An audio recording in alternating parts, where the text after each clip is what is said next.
Back in 2013, I think it was, Joel Salison came to town and did a talk.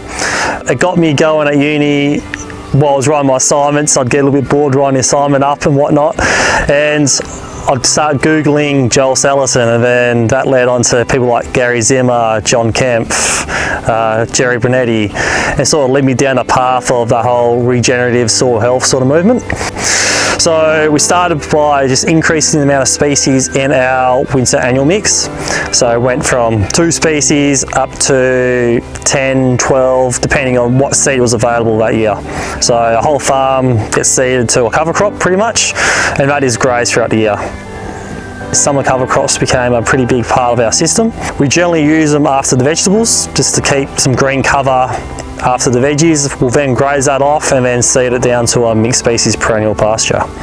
In terms of our vegetable operation, it's a 5-year rotation, 1 year vegetables, 4 years pasture, soil building pretty much.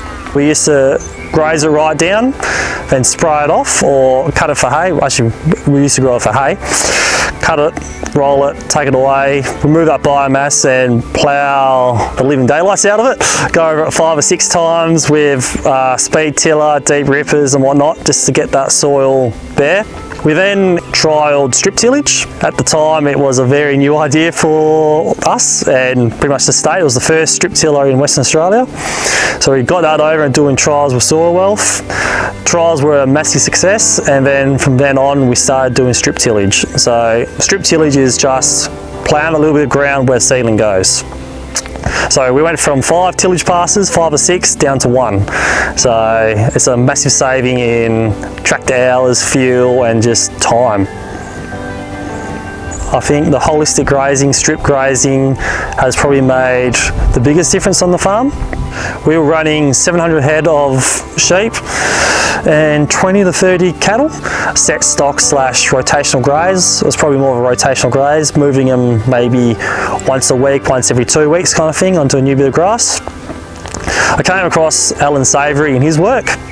So we ended up going there, buying a heap of electric fence equipment and started trialling the whole holistic grazing, strip grazing with the sheep and the cows. Again, it was another big success and we ended up adopting it across the whole farm.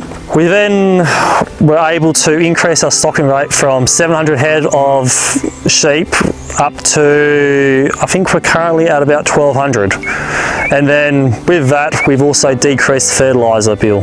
We just started making our own fertilisers on farm, and then, yeah, that's really got the fertiliser bill right down. We address mineral deficiencies with foliar fertilisers, and that's just done by doing a simple tissue test, get the results back, find out what the levels are, and then design a foliar based on what those levels are on the tissue test. So we can keep animal performance and grass growing as optimally as possible. Biology needs minerals too, and I think if we get the balance of the soil right and get those plants really photosynthesizing, making that sugar so they got enough carbon to release exudates in the soil, feed those microbes and build the numbers up. We have a lot of issues with irrigation water being salty, where we are sodium levels are quite high. What we're doing at the moment is through soil testing, looking at a cation exchange and trying to get those cations in the right percentages.